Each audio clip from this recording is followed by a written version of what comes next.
Olá pessoal, tudo bem? Como é que vocês estão? Meu nome é Giovanni, eu sou psicólogo e hoje eu vou falar com vocês uma coisa que alguns vão ficar meio chateados, mas é um processo psicológico bem interessante, é um fenômeno psicológico, que é o fato de a gente exagerar nas coisas sem perceber. A gente achar que a gente sofre mais do que realmente sofre, a gente achar que é mais importante do que a gente realmente é, e a gente achar que realmente as coisas acontecem na nossa vida porque deveriam acontecer daquela forma, porque o mundo conspira contra mim e tudo mais. E você vai entender o porquê que algumas pessoas realmente acham que o universo está conspirando contra elas e porquê que outras pessoas acham que elas são tão importantes, são tão cheias de si e usam frases do tipo, você sabe quem que eu sou? E esse processo psicológico chama viés de egocentrismo. O que esse viés de egocentrismo faz?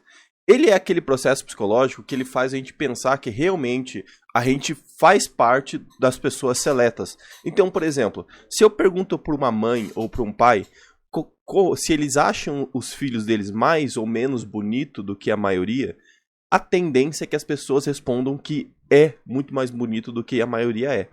Aí você fala assim, Giovanni, mas isso é meio óbvio, todo pai faz isso. Realmente. Isso é o processo, esse processo psicológico acontecendo. É o mesmo processo de você achar, por exemplo, que porque o seu trabalho é num determinado local, aquele teu local é muito mais difícil do que outros locais. Então você fala assim, eu estou cansado. As pessoas não sabem o que eu faço lá. As pessoas não entendem o meu trabalho. As pessoas não entendem o quanto que eu sofro lá. Esse processo de eu achar que sempre o que eu estou fazendo é mais difícil, é na verdade um processo psicológico natural nosso. O nosso cérebro tem dificuldade de entender a outra pessoa. Porque, por exemplo, para pra pensar. Quem sofre com ansiedade ou depressão, você consegue entender o que o outro está pensando de você? Ou o outro consegue entender o que você está pensando? Quando você para avaliar esse tipo de coisa, você começa a olhar que a única pessoa que realmente sabe o que você está sentindo é quem? É você mesmo. É você que fica 24 horas com você, vivendo com você, sentindo com você. Então, assim, o dia inteiro você fica sofrendo com ansiedade, você fica sofrendo com a depressão.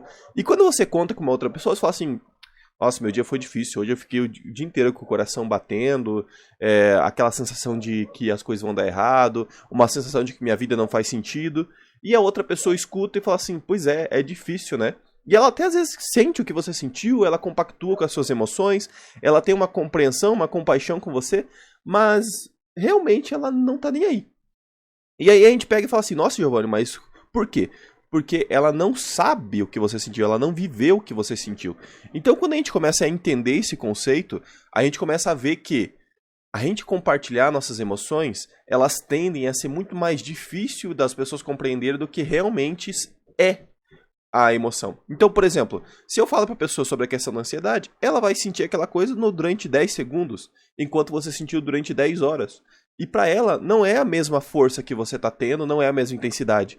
E é aí que vem aquela expressão de que ansiedade e depressão é frescura. As pessoas não entendem o que realmente é, não entendem o que realmente está acontecendo, e elas começam a simplesmente colocar no mesmo barco e falar assim, eu já tive ansiedade, durou pouquinho ali, já melhorou e já tá tudo certo. Por quê? Porque a gente tende a ter essas crenças de que a nossa vida já vai se resolver em pouco tempo e que as coisas que os outros estão sentindo não é tão importante quanto as que eu estou sentindo. Então quando você começa a perceber isso aí, você percebe, por exemplo, que você tende a falar que os seus filhos são mais bem educados do que o filho das outras pessoas, sendo que você não percebe o que o filho das outras pessoas está fazendo no tempo livre delas. Você percebe só quando ele vai na tua casa. E às vezes na tua casa ele é uma pessoa um pouco mais mal educada, um pouco mais inquieta, que cutuca as coisas e mexe nas coisas.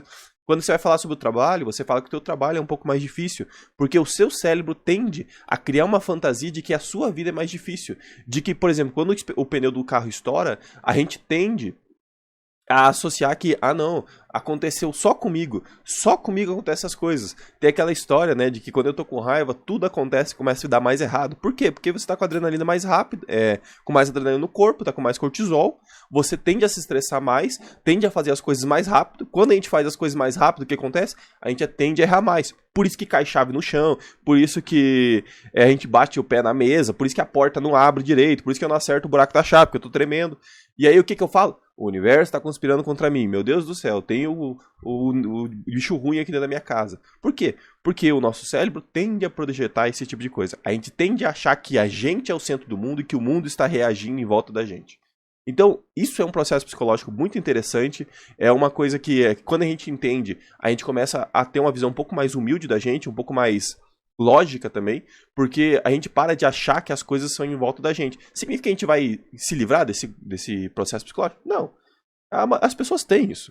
É natural, faz parte da gente. Entretanto, quando eu entendo ele, eu começo a me julgar um pouco menos. Eu começo a entender que o fato de eu estar ansioso não necessariamente significa que outras pessoas não tenham uma ansiedade pior ou igual à minha. Porque você quer um exemplo, por exemplo, disso? A coisa que eu mais escuto na clínica, não é nem brincadeira, eu já até levo como piada isso aí.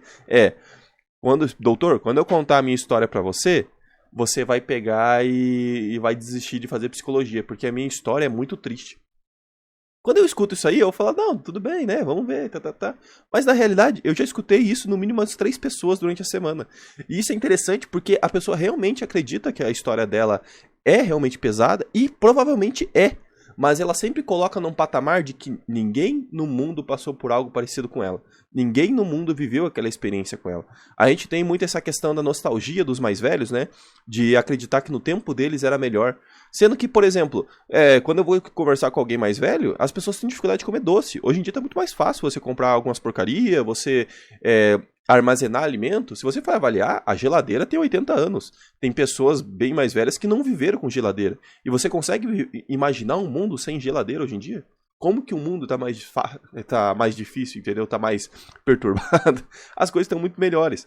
Só que a gente tende a sempre olhar o pior cenário possível, porque a gente precisa entender que nós estamos sofrendo e que a nossa vida tá muito mais difícil. É o quê? Um processo psicológico natural do nosso corpo. As pessoas fazem isso naturalmente, entretanto, elas não percebem. Passa despercebido esse tipo de comportamento.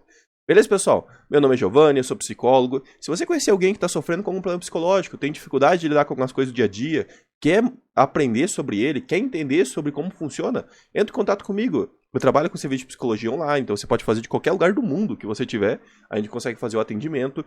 E eu tenho um curso de psicologia que ensina psicoeducação básica. Então, se você estiver querendo aprender sobre um pouco mais sobre você, quiser refletir sobre o seu dia a dia, entender quem você é, como é que eu controlo um pouco da minha ansiedade, porque ansiedade é o quê? Um processo natural do meu corpo. Se eu aprender a controlar, automaticamente eu vou lidar com ela muito mais fácil.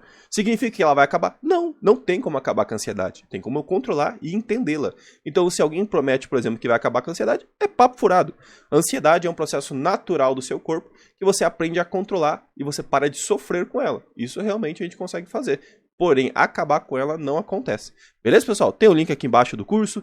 Tem minhas redes sociais também. Entre em contato. Que estiver assistindo pelo YouTube, se inscreve no canal. Toda semana eu tô colocando 2 a 3 vídeos aí para vocês conhecerem um pouco mais sobre esse mundo fantástico que é a psicologia. O nosso corpo ele é incrível. A nossa mente ele é fantástica. E quanto mais a gente vai aprendendo, a gente vai percebendo como a vida pode ser enriquecedora conforme a gente vai tendo conhecimento de como é que o nosso corpo funciona. Beleza, pessoal? Tudo de bom para vocês. Até mais. Tchau, tchau.